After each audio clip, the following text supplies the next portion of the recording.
ఇక్కడ చూడండి అనేది మన దగ్గర ఇప్పుడు ఏముంది, ఇది ఏముంది, ఇది ఐస్ ఉంది కదా.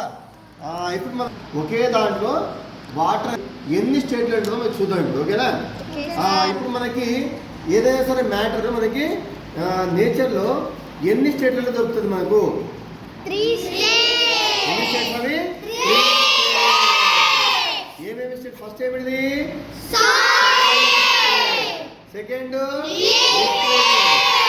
థర్డ్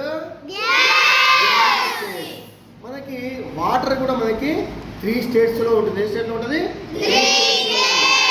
చూడండి, ఫస్ట్ మనము ఐస్ ముక్క తీసుకుంటే ఇది గట్టిగా ఉంది కదా. ఇక్కడ చూడండి, ఇది ఏ స్టేట్ అంటాం మనము? ఐస్ అంటే వాటర్ యొక్క ఏ స్టేట్ ఇది? ఓకేనా. ఐస్ మనం కొంచెము ఇట్లా ఇట్లా పెట్టినట్లయితే కాసేపు అయితే అది ఇక్కడ చూడండి ఎట్లా మారింది, అది వాటర్ లాగా మారిందా? వాటర్ అంటే ఏ స్టేట్ ఇక్కడ?